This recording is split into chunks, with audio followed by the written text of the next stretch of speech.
Fresh off the Nutcracker on the Christmas holiday season, the Pittsburgh Ballet Theatre is preparing to perform another Tchaikovsky classic, and just in time for Valentine's Day. It's called Alice in Wonderland. And the spectacular production features size-shifting scenery and a full slate of special effects. But the company's impact on our region goes well beyond what theater goers see on stage. In fact, it's made a major expansion in Pittsburgh's Strip District with the new Byam Center for Dance. The $6.5 million annex makes more room for a 75% rise in enrollment in the ballet's children's and student divisions over the past 10 years. Even includes an expanded Pilates and conditioning studio. Harris Ferris is the executive director of the Pittsburgh Ballet Theatre, and good to have you back. Congratulations on all the stuff going on. Huh? It's a whirlwind. We're real excited. It opened in September. We had our first classes in September, grand opening. One of the things we're excited about being able to do with the new studios in the Strip District is to be part of this whole renaissance of the Strip District. It's just amazing what's happening now. Right. Yeah. And with all these residential units, 700, and now another 1,000 in the works, we're hoping to be part of a balanced environment that's going to continue to keep the Strip District on the front of everybody's conversation as far as regional development. Well, it's interesting because the ballet in a lot of ways was sort of a pioneer of the new Strip, because it was primarily produce and retail and distribution when you moved down there in the 80s, right? In 1985, yeah, so it's been about 33 years. I mean, you probably personally didn't move it down in 1985. But we're so grateful for the opportunity to expand, and with this recent expansion, we had 14,000 square feet, 2 new studios, like you said, Pilates and conditioning, new dressing rooms for our adult contingent, because we want to also open up the training and the benefits and the inspiration of being in this environment for the general public, the non-professionals. But as far as so what, adults will be able to come and take classes or just do some of the conditioning things and take advantage of that expertise as well? We've got a new person that was hired as our manager of the adult program, and she's added we're up to 35 specialized classes ranging from beginner ballet to bar exercise, bar sports conditioning, and like you mentioned, the Pilates, yoga.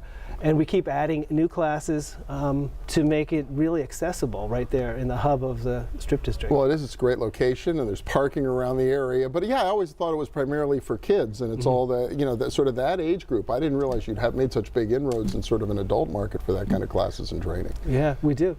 And it's also good leverage as far as government investment.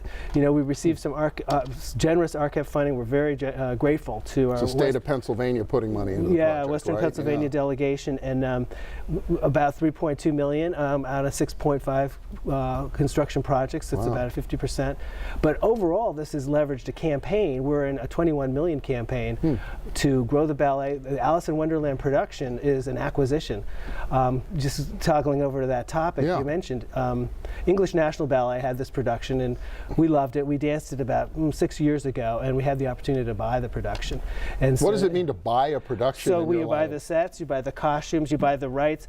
So you don't rent all this stuff. You now literally own everything it takes to produce in a warehouse in the Strip District. Seriously, okay. So we have a warehouse right in the Strip District we rent, but and there's also the licenses, the design. This was designed by Sue Blaine, who is a Laurence Olivier winner. That's the equivalent of the Tony Award in England, and she's a stunning designer. She'll actually be coming here to make sure we get her sets and costumes lit and up there the way they should be. Wow, so that's exciting. So then that becomes sort of a permanent capital investment by the ballet that you can continue to perform in the future, right? That's right, and rent out to other companies and possibly tour to other cities. We're talking about touring Alice in Wonderland to other cities that don't have an Alice like we do. Yeah, has it been done much around the United States? Well, not this production. There's been a couple other Alice in Wonderlands. This one's unique because, as you mentioned, it's the Tchaikovsky music. Well, I wonder, now it seems like the timing doesn't quite work. Tchaikovsky and Lewis Carroll writing Alice in Wonderland, so how did that connection get made? Well, Carl Davis, who basically is credited with creating the score, essentially assembled a bunch of Tchaikovsky music that fit the storyline. Okay. So it isn't a score, completely Tchaikovsky score like Sleeping Beauty and Nutcracker, but it is all Tchaikovsky music, and some familiar music people might recognize. And it has the same impact of a Sleeping Beauty.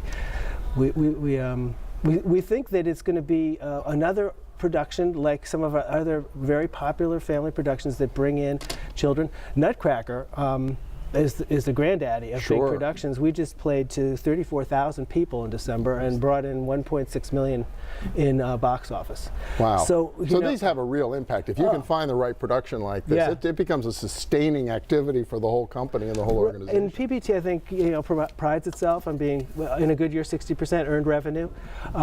While we received great government support for this capital project of a 50% match on the specific project, in our operating budget, government support is less than 1%. Wow. 0.03% is government. So talk about the leverage government gets. Yeah, so leverage is like, they're leveraging. Yeah. Well, this is really exciting. So obviously, Alice opens when? It's for Valentine's, right?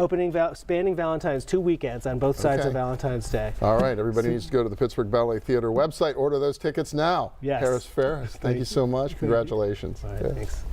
And when we return, the maker movement is making its way to Pittsburgh's Homewood neighborhood, and an expanding barbershop is helping to make it possible. Stay with us.